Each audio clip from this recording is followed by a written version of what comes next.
Kairos couples, where we don't fix marriages, but we give you tools to fix your own. So today we have special guests with us. We have Julia and Diego Hodge, and they partner with us with Kairos, and they have so much wisdom regarding marriage. So we wanted to just kind of welcome them to our podcast today. Yeah. Thank you. If you all don't mind, tell us a little bit about you yourselves, how you met and all that good stuff. Just a little bit. So we've been married about 30 years this August. Wow. And we met in summer camp. We kind of went our own ways. We met again in 10th grade. We went our own ways. We met again in 12th grade. We went to prom. And soon after, we got engaged. We had kids. We got married. Just like that. Yeah. Yeah. And so it was and there a journey. Yeah, we separated for a while. But we're back together, and we've been together for years. What do you think, Diego? How we meet? So, we met in 6th grade. Okay. And I was at this camp. They had this caboose train, and the kids would get up on the caboose and walk through to the other side. So I had a bunch of friends behind me, and she was in front of me. And so I just, for some reason, just grabbed her butt. Oh. Yeah. Oh. Yes. And she turned around and she slapped me. She slapped you? Yeah, with her jacket. And but was it worth it? It was. And so I still have it across my eyebrow. And I said to the guys behind me, I said, yeah, she want to marry me.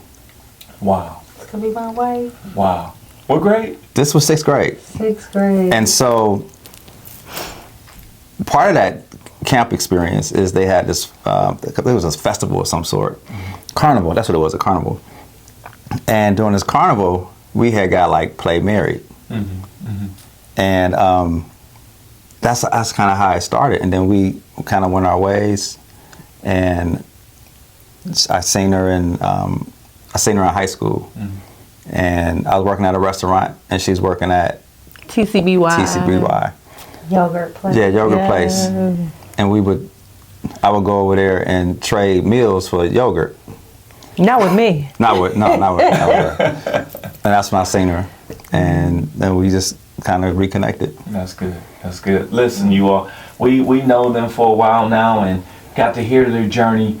And first of all, it's amazing that they are still together, but that's part of why we are here, to help other couples who think that they cannot stay together because of the trials and tribulations or the issues and struggles of marriage. But when you allow God to be in the place where He's supposed to be in your marriage, anything is possible. Yeah. And so we want to just talk to them a little bit about their journey and how God intervened in their marriage so they can make it to 30 years, which we clap for that, right? So let's start all over. Here we go. Y'all first year of marriage. Did y'all have children your first year of marriage? Yes. All right, explain that. How did that happen? No, I'm joking. We know how it happened. I think we know.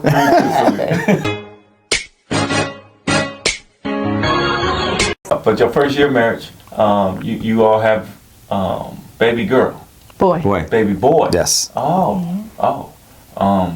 So how difficult was that, your first year of marriage? Or wasn't that difficult? I think our first year of marriage was difficult. We were young. We had lived together for 6 months, and I was like, you know what? I'm not living with you forever. We getting married, or we gonna have to live in our own places. So he went on. He went on to marry me, probably because he didn't want to go back to his mom's house. But he married me. Wait a minute, how old were y'all? 20. Oh, y'all was young. Yeah. Yeah. 20. Yeah, 20. Wow. Yeah. Okay. So he was in the music business. I was a child care provider. So I had kept kids at home, and I was trying between keeping up with the kids. I knew that he was in this business. He had a business. He was starting up. I was rooting for him, and a lot of times I allowed actually my boundaries to ignore them. I would ignore my boundaries and allow his boundaries to come in place instead of mine. So we had a lot of difficulty because I was expecting something from him instead of expecting it from myself. Wow. Well, I had a question about, being that young. I think we were a little bit older when we started.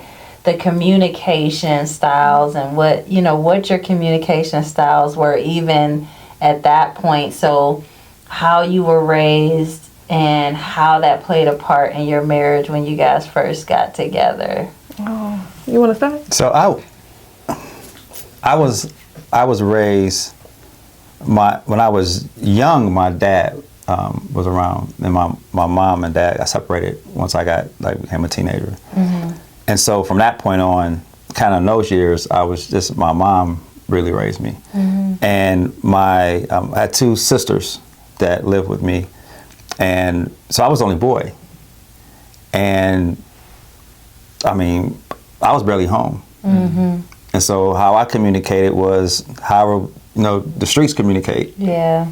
And that was kind of what I was used to. I didn't have any male figures in my life to help me with that structure. Now my dad was around, and we didn't have like a contentious relationship. It just didn't pan out kind of that way where I would reach out to him or vice versa to learn it. I didn't know what I was supposed to learn. I just knew that I wanted to do something. I wanted to be somebody. I wanted to make some type of impact.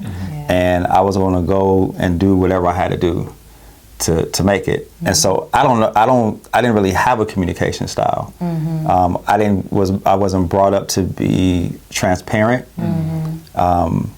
Or even just access my feelings and be able to express them beyond a remedial level or elementary level, where it's just anger, sadness and happiness. I couldn't get past those. So I didn't know really how to express them to her or even recognize hers for myself because I didn't know the language. Yeah. That's good. Okay. Well. Yeah. So when I grew up, my mother and father separated when I was, say, about 2. And my mother remarried at 4. So I had a stepfather, which I called dad, because that was my dad. He raised me. When I felt, hurt myself in school, he'd come get me, and he dealt with me like I was his own kid. I had other sisters. I had a lot of aunts. There's 17 in my mom's family. So I was raised by my aunts, my mother, and my stepfather. There was, to me, it seemed like they had communication, but I was brought up, you don't be around grown-ups when they talk. So a lot of times when they were having their conversation, I was outside. Yeah. I didn't worry about those things because I didn't want to get in trouble for being nosy. But what I do know is a lot of times they argued. It was times when my mom would, just leave, get us and leave. But for the most part, it was just me looking at her as mom.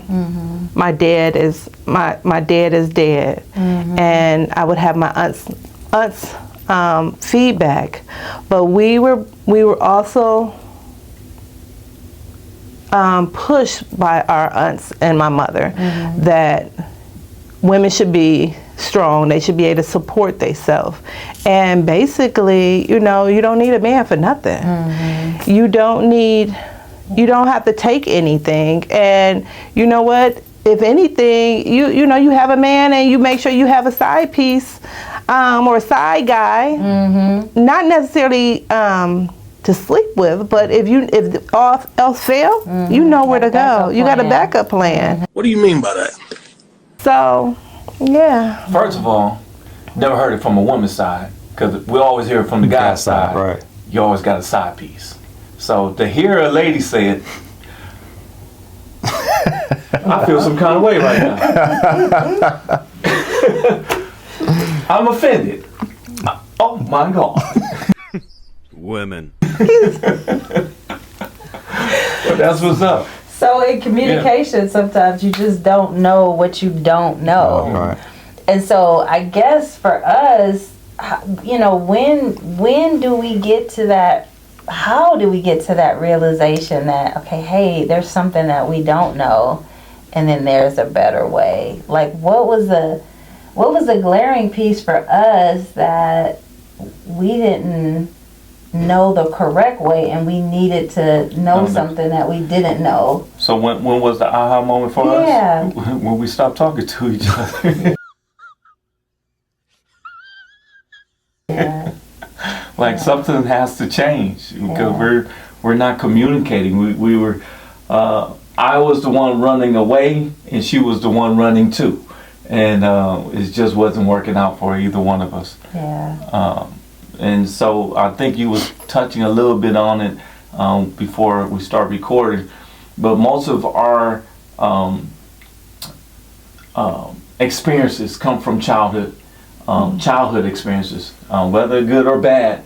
Mine was bad for the simple fact that I would run away from things when I was younger, and so now I'm a grown man and I still find myself doing the same thing, running away. And so one of them was communicating, because when I was younger and I communicated whatever it was that I was communicating about, it appeared or seemed like I was getting in trouble. So if I just don't say anything, then I wouldn't get in trouble. And so I brought that whole mindset as an adult. If I just keep quiet, if I don't say anything, I won't get in trouble. Yeah, I was just kind of noticing that we all have like the fight, flight, freeze, or fawn type response to conflict and communication, or when we feel threatened. Why are you running? Why are you running? And he was definitely the flight guy. So what were you? I was the fight girl. I was the fight. What's that? Put 'em up, put 'em up, put 'em up. Put 'em up, put 'em up. Well, because my mom was very direct. My mom was dominant. She was a dominant personality in the house. And so what she said went. My dad just kind of agreed with everything. And it was just one of those things that you don't know what you don't know, and you just kind of do what you see because that's what's normal. So in those things, the fight, flight, freeze, or fawn, where did you guys find that was your natural bend? I was a little versatile. Mm-hmm. On yeah, I don't know if I had one that was more dominant than the other. At least I mean you can speak better on that or what you've seen, but I didn't feel like it was whatever. I was everywhere and nowhere. And I take the responsibility of my marriage experience was Cliff Huxtable. That was what to me wow, that's a marriage. That's how you modeled it, right? yeah. That's how I modeled it. That's why it was perfect. Yeah. Right.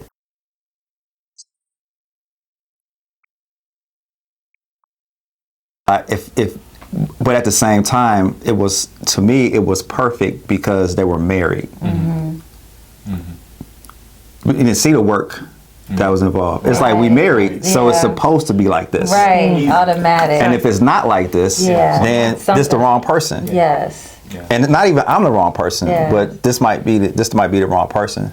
So our not even the first year, the first 5 years, the first day, she has tell the story about the day of marriage. It wasn't the best. Yeah. In a sense of mentally and emotionally where you would expect us to have been. Yeah. And then that went through the first 4 or 5 years of us really getting to the point where, I mean, we separated. Yeah. And, you know, she went in her corner, I went in my corner, and God dealt with me. And after God dealt with me, I went back and was like, hey, let's figure this out. And she like, no, God's still dealing with me. Right. So we're not ready yet. And and then coming to that realization of, because I took my teenage years and I brought it into my adult years. I took the way I communicated with my friends, male and female, as a teenager, and brought that into the first part of my marriage, because that's what I knew. I didn't realize it was work, and it was serious work, not like you said, not like a job, but it was work, and it was intentional work. And God matured me to that point. But it was a crazy ride. So that is definitely part of the tools that we want to give you all. If we're talking about communicating and communicating correctly, it starts with yourself. I know we want to point the finger at your spouse. If they would say this, if they would do this, but turn it around and examine yourself, and then allow God to do what he needs to do in you, to be the first part of the change that needs to happen in your marriage. I will say that happened to us. Individually, we both had to take responsibility of how we were dealing with each other. So I want to take this hot second because I believe I was telling you all in the last podcast, I was going to explain to you how she got her name Beautiful. And so it does come from a place of communicating. And so we communicate with each other, but she communicates to me a little harshly, right? Actually, I was seeing it as her being mean. And I told God, I said, this is not the right woman for me. Not what I signed up for. This is not what I signed up for. I said, this woman here. I was beautiful on the wedding day. You know, it was all outward. My hair was, I had my thing on. I was beautiful. Personality, all that. But then nice. After that. And so she demanded a lot of things. Yes. But it's just the way how she demanded. It might have been the right thing for her to demand, but how she was doing it was totally all wrong to get the response that she needed from me. And so I told God, I said, that this is not the right one. I said, I'm ready to move on. I could find another person that wants to be with me. And so he says, no. He says, I gave you the ability to speak life. And he says, I want you to speak life into your wife. And I said, how do you do that? He says, what do you want her to become? I said, well, she's beautiful on the outside. I want her to be beautiful on the inside. He says, now call her that. I said, what? He says, every time she speaks to you, I want you to say beautiful. I said, okay. So Sonya calls me one particular day. I was highly upset about something. It was probably something. I don't know what it was. Minor. But she says, Dave, I want you da da da da da. Her tone is up to 10. It was like Charlie Brown. He was hearing wah wah wah wah wah wah. And so I would say, okay, beautiful. Well, you need to da da da da da. And I'll say, all right, beautiful. Well, you what? What you say? I said, no problem, beautiful. I'll do that for you. And then she said, oh, okay. And I'm looking at the phone like, what just happened? Oh my God, this worked. And so from that moment on, I have been calling her beautiful. And you want to explain what happened when I called you beautiful, what that did to you? You remember what you told me? No. So she said that when I said beautiful, it made her hear her sound. It convicted me. you. Yeah. I can honestly say he was calling the opposite thing out of me. And I, you know, we talk about scripture all the time. Call those things that be not as though they were. And I think that was just one situation and one instant where God gave you instruction. He told you to call what you see. And the different tools that we use, God gives us the ability to create in our marriage what we want. And I know, you know, Julia and Diego have plenty of instances where they are in that creation mode and they're calling things that be not as though they were. Can y'all give us one of those situations in your marriage where you had to decree and declare what you wanted to see in your marriage? Go ahead. So part of that is so her name is Beautiful too. Oh, okay. And the reason why is because I had matured to the point where I realized that she brings me good all the days of my life. Mm-hmm. And her bringing me good, and whether she realizes it or not, is she's feedback for me. Mm-hmm. And my barometer is the fruit of the Spirit. So if the fruit of the Spirit, so if there's any point in time where I feel frustrated or it takes me out of peace, mm-hmm. and it's towards her, I stand back and I ask myself, where am I being matured at? Mm-hmm. Because we're on the same team. Mm-hmm. And part of that is reminding myself, and I have these 21 scriptures that I just go through, mm-hmm. right? And one of them that pertains to Julia is, as Christ loved the church, I am that I love Julia Hodge, an excellent and capable wife, and God's prudent gift to me, who brings me good all the days of her life. And together we have a good return for our labor. Mm-hmm. How? Hold on, bro. How? And that's powerful. And that is what I verbally say out loud, mm-hmm. on a daily basis, mm-hmm. to continuously remind me of the gift that God has given me. Mm-hmm. And the more I say it, the more, like, I'm not just in love with Julia, mm-hmm. but the spirit, mm-hmm. that's in Julia. Mm-hmm. Bro, listen, you just made me gotta step up. I have to step my game up. Yeah, you're gonna have to do. I'm beautiful now, so you have to come up with some other stuff. Look, I was about to say, can you marry me? Ignorant.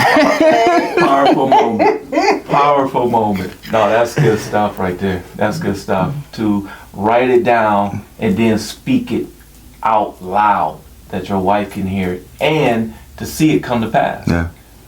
Because the word becomes flesh. So it takes action, but to really actually look up what you want her to be and what you're supposed to be. That's powerful, man. That's powerful. So I'm gonna take care of that. Beautiful. I got you. Thank you. Well, and I think, send me some notes. I got you. I think too, you know, even when we coach couples, you find your couples that come in that are struggling, and even, you know, in our cases as well, they find themselves more in a victim mindset. Mm-hmm. Like, he's doing this to me, she's doing this to me, this is never going to change. And so just a switch and a change in your mindset and realizing that you can speak something and it can come to pass in your marriage, and behaviors start to line up, and you can manifest the marriage that you want as Christ has given it to you. It just, you feel more empowered, you know, as opposed to feeling like a victim. And that's what the tools that Kairos, you know, extends. They're to empower you, to help you learn who you are in Christ, so that you can create what you want. And this is actually the purpose of why we're doing what we're doing. We always ask the question, how do you know how to be married? At the end of the day, the pastor says, I pronounce husband and wife, and pretty much what he's saying is, good luck. You said right? And so, you know, you have different podcasts and you have different people explaining about their experiences through marriage, and we're just trying to tell you, You want to listen. You want to grab those tools, because at the end of the day, eventually you're going to need to use them. I talked to one couple that's like, hey, we're in a great place. It's a beautiful place. We don't have any issues. We have no problem. I said, it sounds like someone who just moved into a brand new house. Yes. They don't need any tools. It's brand new. I said, but eventually that house that's been used for 5 years, for 10 years, doorknobs get loose. Windows get loose. Things get loose, and you need the right tools to tighten it up. And so this is what we're trying to help anyone out there who may have some loose screws, not in the head, but in your marriage. We want to help I you know all some out. people that's got some loose screws. And marriage is what I've discovered is a maintenance issue. Yes, sir. Yeah. And it's because you just never, when we first connected with you all, we were coming to the realization that our 6 children they're not even, they're adults. Mm-hmm. So I just call them son and daughters now, not even children. Right. I call them offspring. She offspring. But we didn't want to get to the point where we didn't know who each other Yes. was, and because we raised the children, and our lives were revolved around them, Mm-hmm. and now it's different. Mm-hmm. And today we were sitting at home, and she was like, "Well, it's a quiet house." Mm-hmm. Like, it was quiet, like none of that. Mm-hmm. But we know who each other is. So when we connected with you all, that was important for us, because that was kind of the next stage. Yeah. Because who knows what would happen if we didn't begin to realize the maintenance that's needed at this beforehand at this phase. Because while we're doing with the kids, that's the distractions, and even distractions are attractive, right? Yeah. And so we just got ourselves busy, and she got to doing her thing, I got to doing my thing, and we didn't see that in the midst of all that happening. Mm-hmm. Yeah. But then when the distractions are gone, and not that our kids are distractions, but when that distraction from our marriage Right. was gone. Yes. Yes. I like how you said that. I would love to hear, because empty nesters, I think it hits harder for moms. So I would love to hear you speak into that and that transition for yourself as far as being an empty nester. Wow. So we're empty nesters with compartments, because we still have 2 Okay. that's kind of attached. Yes. They got a little lifeline there. They kind of pull up We got every once in a too. while. Yes. And peek their head in, but they do their own thing. Mm-hmm. But it hit me one day, and I was talking to God, and my big thing was, our major problems was, again, my boundaries. Mm-hmm. A lot of time I let him kind of encroach in my space. But when I learned that if I feel a disconnection with him, I need to go to God. When I need him to love me more, I need to go to God, because I can't pull from him what God provides. So when I start praying, I start studying, I just kind of draw closer to him. It's good. But when we moved here, so we lived in Atlanta, we moved here, we had 2 kids that was still left at home. They're still dangling. But I was like, we need to do something. So I started praying, and that's when I seen your message of Kairos, and I was like, oh, I haven't talked to Sonya, but she was my friend, Yeah, we went to high school together, so we have like a long-term relationship. Right. And so I reached out to you, and that was, for me, that was God. He puts people and things and places where you need to be at that right time. So that was good for me. But detaching from my children has been hard, because my oldest is 30. We've been married 29 years. Okay, the kids leaving home was impactful on me, because I've had them all my life, my adult life. And even before I had children, I was child care provider, so I had other people's kids. And nieces and cousins, I always had kids. So them being gone is hard because it's challenging me to find myself. Yes. It's challenging me, and then on top of that, we moved here, and so that's challenging me to restart even relationships that I had in Atlanta versus being here. And so I'm working on my relationships. I'm working on me. The other day, I think we were talking about, it's a boundary thing again. I was talking to Diego, and I'm like, okay, we moved here because of his job. And when I moved here because of his job, my expectation was we were moving back to Georgia in 2 years. And we didn't. So when I moved here, I really didn't settle in, and I didn't pursue what I was doing in Atlanta because I wanted to go back there. So it hit me just recently that, wow, I came here and it's been all about, my kids leaving, graduating, and it's been about him again. And I've let down a lot of things that's supposed to be my responsibility because I was thinking, I was going back, and I've been thinking that I don't want to put any roots here.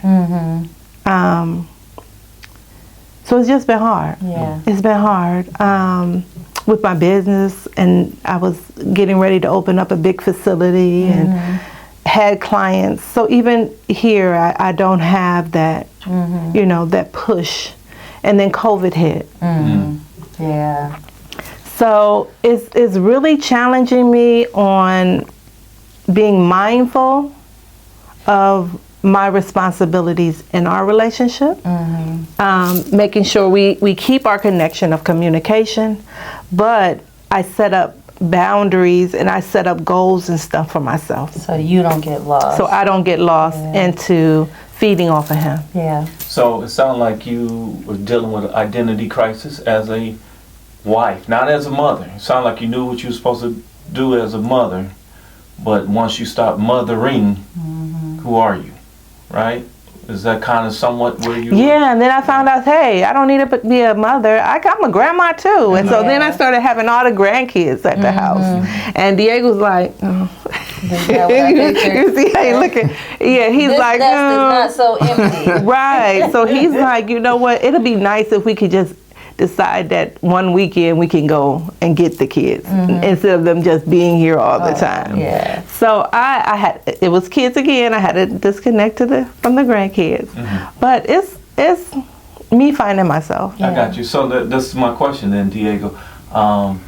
Did you ever have a problem finding your identity as a husband, as a father, or you didn't have an identity problem, but you recognize it might have been an identity problem in your wife? And how did you deal with it? Oh, that's a good question. I had an identity problem, but it wasn't an identity problem of me being a husband as much as who God sees me as. That was my identity issue. And once I was able to understand that better, everything else kind of worked itself out. I didn't know that was my issue. I didn't know that until I began to become closer. My personal relationship didn't have to look like what I seen everybody else's relationship with God look like, because that's what I was going after with everybody. Because that's, hey, okay, they doing that, well, let me go and do it. Or this look like this, well, let me go and do it. And they realized that really wasn't the relationship that he wanted to have with me. And so I began to get more into the Word. I began to understand more when I got into, he revealed a lot of stuff to me that I had never seen and no one's ever given me. And I'm like, wow, this is insane, fascinating. Fascinating. Oh my God! Wow! It's like, and the more that I've seen those, I began to recognize. A lot of times we look for like signs and miracles, like they have to be these really big, grandiose things, but they were just small little things. Like, wow, that actually worked. Like, oh, wow, that actually worked. And then from there, that kind of solidified my identity. And it wasn't me. The husband part was like a byproduct of that. The father part was like a byproduct of that. Like I didn't have like, this is a definition of a great husband, because I know husbands that's not so great and husbands that's super great. It was just, this is who Diego is. Yeah. And this is who God sees Diego as. Yeah. And how do I stay there? How do I maintain that relationship? And being okay with praying for my wife while she's in the room, while she's present, over her when she's sick. Being okay with that. Yeah. Like that was my identity issue. Yeah. I hope I answered the question. You answered it. Because I'm just speaking from a man's, father's, husband's view. My issue was that I would leave home, and I'm leaving home as a husband. Now I'm leaving home and putting on a different hat. Now I'm a provider. And so I'm wearing that hat, and then I'm on my way back home. I got to take that hat off and put the hat of a husband on. And then after that, I'm being a husband to my wife. Then my kids coming around, I got to take that hat off. I got to be a father. And so I would find myself wearing a lot of different hats. And it starts getting weighted. It starts getting to a place where I'm a little confused. And so I'm talking to my mentor, and he says, Dave, why you keep changing all these hats? Why don't you just wear one? I said, hold up, wait a minute. Oh. I said, what do you mean? He says, are you still a husband at work? I said, yeah. He said, aren't you still a father at work? I said, yeah. And he says, and while you at work, you're a provider. I said, yeah. He said, wear the same hat. Yeah.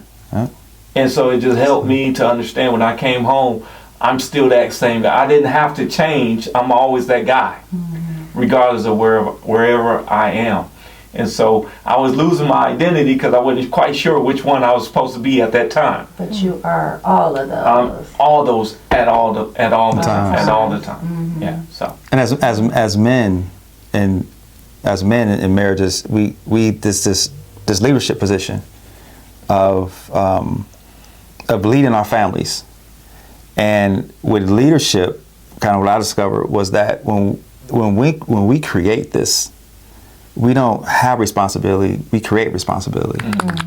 And it's different because when you have responsibility, like somebody just kind of put it on you. But this is something that as men we chose, right? And so when we create that, when God created Adam and Eve, he created responsibility for himself. And when we create something, we create responsibility for it. We're able to respond to what we create, or we should be able to respond to what we create.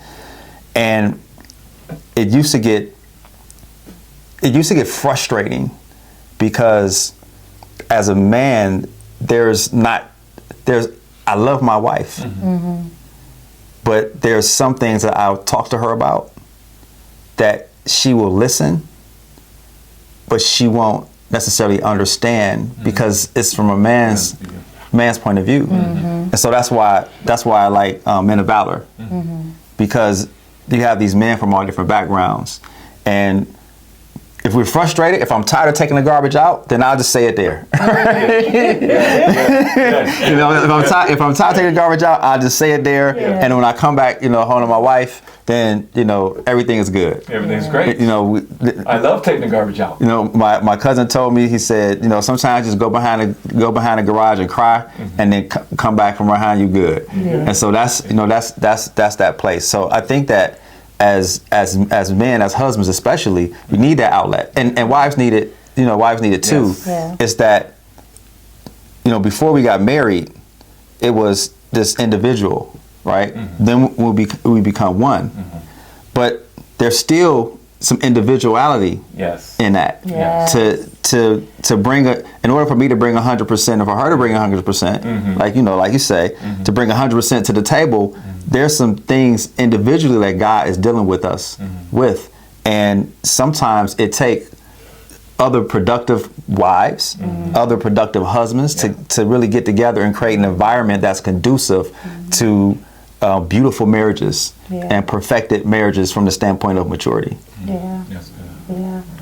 I like the idea kind of diving into the roles, the rights, and responsibilities of marriage. Say it again. Roles, The rights, and responsibilities in marriage. A lot of the couples that we coach, we don't realize when we get married that we have a job description. Yeah. And that job description is in the word of what a wife is responsible for and what her role is, what the husband's responsibility is and his role. And when we're not familiar with it, just like we go into corporate America and we get a job, they give us a job description so that we can know I'm responsible for doing all of these things. And when we go to have our review with our boss, they're looking at, okay, how were you able to manage and do all of these things in this role that was given to you, that was your responsibility. So pretty much what you're saying is what The Rock says. Know your role. Oh, God. So most of the time we fight more so for our rights instead of our responsibilities. Yeah. And we don't really clearly understand what our responsibility is, but we're saying, I have a right to this, I have a right to that, I have a right to say this, I have a right to shop. And so when God has created us that we would value more our responsibility and our role higher than what our rights was, because that's what Christ did for us. So let's talk a little bit about your role, and you really understanding your role as a wife, and how'd you get to that point where you were like, okay, this is my role? Wow. How did I get to that point? Yeah. Because I think we all have had like outside voices saying, this is what a woman should do. Right. This is what a woman should be. But then how did I land the plane on, okay, this is God's This is what I need word, to- and this is what I'm responsible for, and all these other voices. And that, what you just said is very important, is God's word, is when you're hearing the other voices, ignoring them and going to the word. Yeah. And if what you were raised to do, what you were taught to do, what you've seen to do is not lining up with the word, then you just excuse those, and you don't even put them in your pocket. You just you get rid of them because they have no value. Yeah. Only thing that has value is if it can relate to what God puts in His word. Yeah. Yeah. Yeah, that's good. I landed the plane in several places. Okay, here we go. I've got control. Several places. Yeah, like I was listening to, because I didn't know. Yeah. But in doing that, I was able to find what worked, and I'm glad that it happened early in my marriage, so that I don't regret, though I'm remorseful that it had to happen the way that it did. But, however, what it has led me to become now, I believe is super powerful, not only for my wife, but for my children and my grandchildren, to be able to leave like this, that inheritance of wealth and wisdom, Legacy. to the children's children. Yes. And to from a man's especially from a man's standpoint of what that role and responsibility is, because before it was just, I wasn't reading God's word. I had no context Yes. of what it was. I just knew what my homeboys did and what I watched his father do, and what the streets, say to do, and that was it. And everybody was, pretty good. But like even today, even from a marriage standpoint, looking at our journey in marriage, coming up on 30 years, that's like, wow. Yeah. When I sit and really think about it, especially what we had to grow through to even get to this point, but at the same time still being a student of marriage from God's perspective. Is something that we strive to do, and to be able to be a part of Kairos, being able to coach and mentor other couples, but also learn, one thing about coaching is that as much as you give out, you get right. Exactly. You get right back to you. Yes. So just being involved in that is awesome. That's good.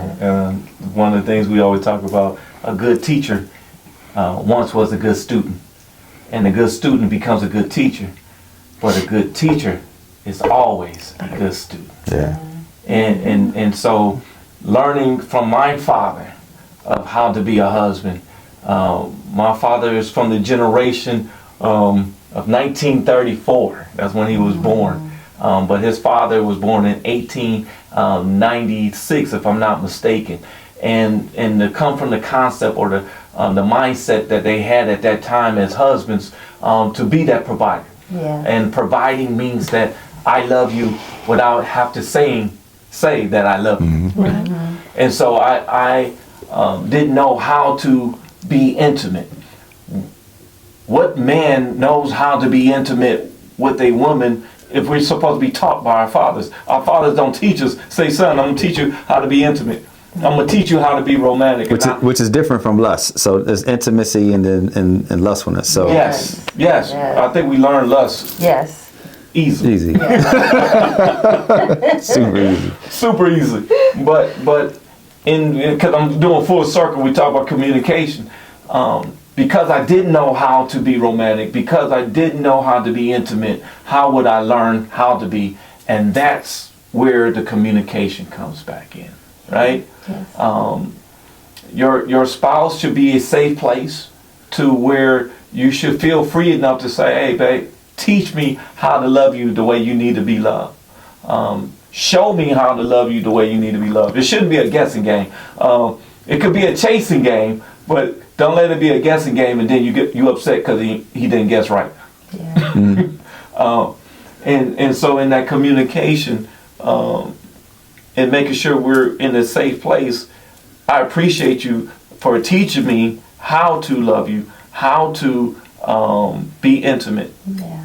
It's still learning. Yeah. Because again, men, it's kind of hard for men to teach another man the intimacy and the romantic part.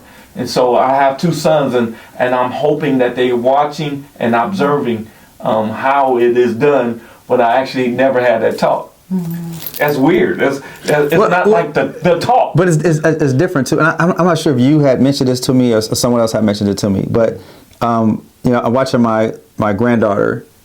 She had I built this. I built it out of wood. It just came in a box, but it's just a little doll house type thing, crib, whatever. And so as I'm building this, I'm realizing like she's, how old is she? 2. She'll be 3. She'll be 3 years old, and she has a baby doll and a crib, and she's learning how to nurture at 2 years old. Yes. Going on 3. Yes. What do we get at 2 or 3 years old? We get Tonka trucks. We get Army men. We get boxing gloves. Right. So we learn how to just fight. Work. And so by the time that they're teenagers, they already understand nurturing and community and all of that. And so here we are, same age, but mentally, probably emotionally, like 2 years behind because they've already stepped in, learning that. And so we don't get to it until we hit bottom. Yeah. Or, and even if here's the thing, even if I used to say, man, if this was around when I was growing up, it probably was around, but I wasn't listening. Yeah. Like, I wasn't going to go. You couldn't get me at 16, 17 talking about, hey, come to this men's, not at all. Yeah. Not interested. No, not at all. I don't see any purpose. Yeah. So right, it is tough to even teach just the straight communication part on this is how you communicate, because guys communicate different. Yes. We get into an argument, we figure it out, and then we about our business, and that's pretty much it. And it's different. Yeah. It definitely is different. One of the things we just had a conversation Why you about smiling? was prayer, and we were talking about intercessory prayer. We were talking about men's prayer life and that whole intimacy piece, and I asked them because I'm like, all of these men we have in the church, I said our whole intercessory team is females, they're women, and I was like, what is the challenge? Like, why is it that we don't have more men that would step into a position of prayer, maybe in even a public setting or even in the relationship? Because when you talk about men of valor, you deal with issues, problems, circumstances, and some of the challenges are different subject matter. But could that be a symptom of maybe the lack of prayer, or how we present prayer to men in the church that they don't necessarily connect to? Because we'll have setup, we'll have all of this stuff, but then the prayer piece of it is typically women. Yeah. So I was just wanting to kind of pick you guys' brain on I can't necessarily speak from others, so I'm just kind of speculating on this.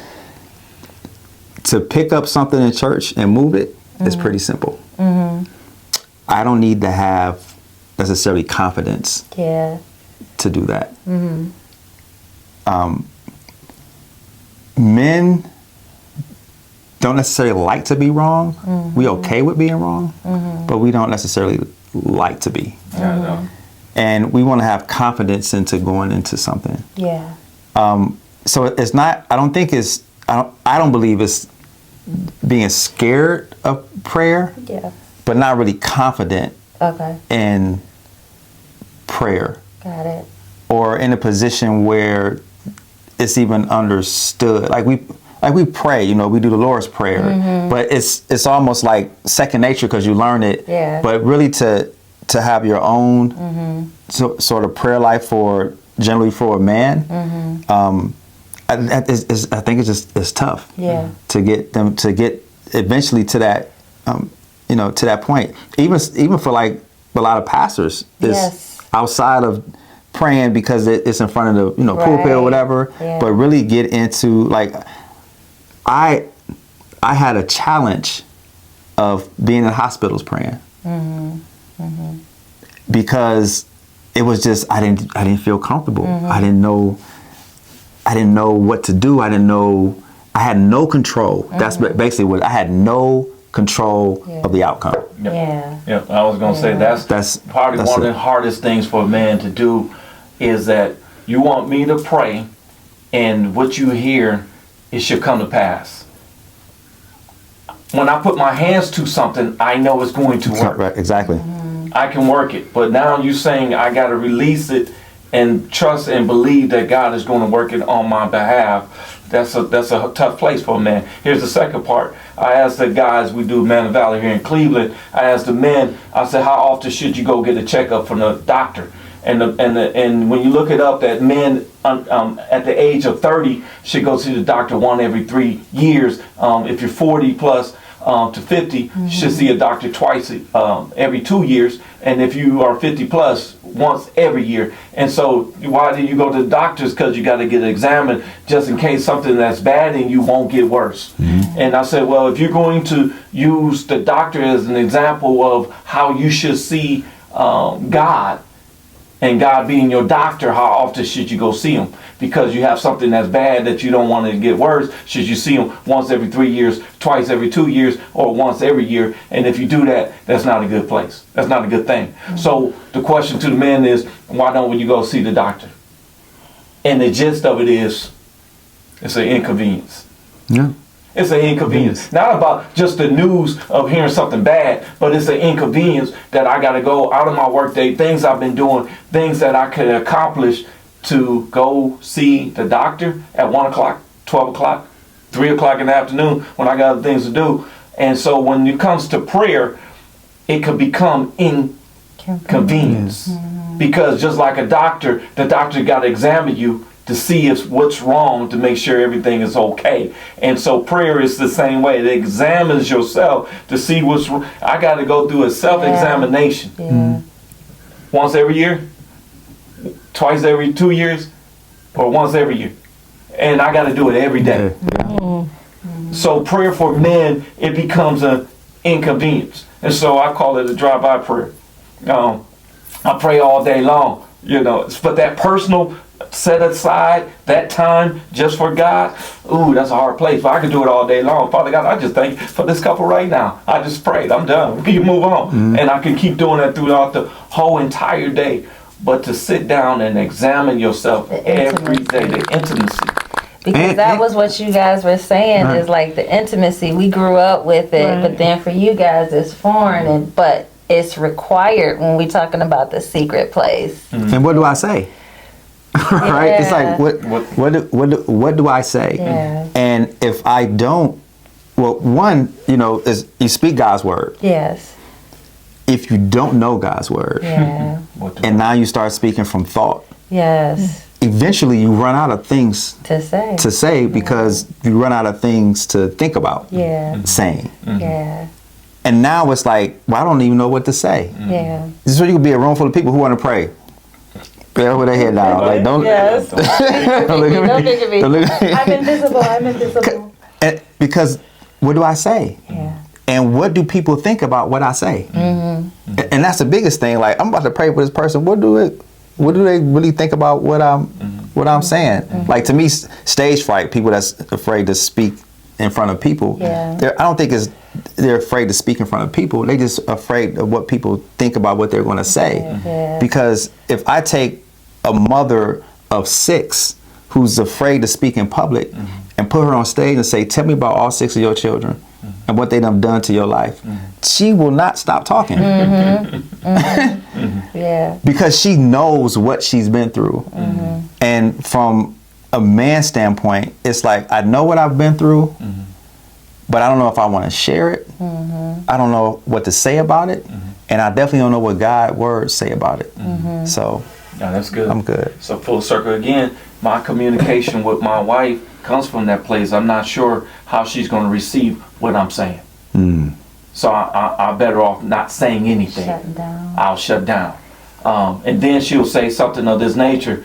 You're not giving me the ability or the chance or the opportunity to either respond to what you're thinking because you're thinking for me. And so here's your nugget. Stop thinking for your spouse. Let your spouse be able to have their own thoughts and their own actions, and however they react or however they act, allow it to be in a safe place so you all can deal with it. Instead of what I've done, thinking for her, because if I say this, then she's going to respond like this, so I'm just not going to say it. That's not fair to her. That's not fair to him. Allow your spouse to have the space to speak freely. What did it take for you, both of you, to create that safe space? Like, what did it take? What did you have to give into to be able? You giving into it ultimately made you had to sacrifice something. What was it for you to be able to create that safe space for the other? You want me to start? I would say on my end is to be a better listener, and then not just listening, but to really pay attention. So not listening to respond. Nuggets. I'm not looking around the room. Not picking up my phone. Body language. but I'm showing her that she is the most interesting thing right now. Interesting moment. Even if I'm not. Even if she's Pretend. not. But to allow her to say, my husband wants to hear me, and I have a voice. And this is another nugget. Have a heart with ears. I have my wife's heart, but I have her heart with ears. I want to hear her heart, and I don't need anyone else listening. Yeah, boy. For me, when we first got married, I feel like I was a bull in a china shop when it came to his egos. When it came to respect and honor, it was just direct. So like I was an athlete, and I was a captain, so I'm used to just saying, here, go here, do this, do that. You had one job. You had one job to do, and okay, what happened with that? Why did you miss the play? And so for him, that was a huge struggle in our communication. And I really had to, like you said, have heart with ears to listen, because I don't think he was saying it. Mm-hmm. And you had just talked about that when you try to communicate from a man's perspective, and I just didn't get it. I don't think I just got it. And it was through prayer and God really showing me what was happening in the spirit when I communicated with you. Because there was a time in our marriage where he completely shut down, right? And instead of me saying, well, why are you shutting down, and you should be talking and you're not communicating, I need you to communicate. God, like in boundaries, he was showing me this was my responsibility, right? These are the choices that I made when I decided to say this and say that, and this is the effect or the consequence of it. And so when I saw the consequence not as being his fault or his deficit, I saw it as being my responsibility. I wasn't able to control what he was doing. If he was going to shut down, you were going to shut down. But I was able to control how I communicated, and I needed to communicate and set boundaries on myself to communicate through the lens of respect and honor. And once I started and I committed to that, I noticed that he started to come back out and started to share and communicate. So let me just say this. Shutting down should never be a choice. Don't ever do it. It was a bad choice, bad decision. Don't ever shut down, because if you shut down, that means someone else is talking in your spouse's ear, because you're not talking. Yeah. All right. Did we answer that? Yes. Yes. All right. So, listen. If you enjoyed this podcast, please push subscribe, push the like button. We appreciate you joining in with us for this hour and such minutes. We love you all. We will be doing this again soon. So, just like to say thank you to Diego and Julia for joining us. You are today. welcome. having us. Thank you. And we got to do this again. Until next time, remember, we don't fix marriages, but we give you tools to fix your own. God bless.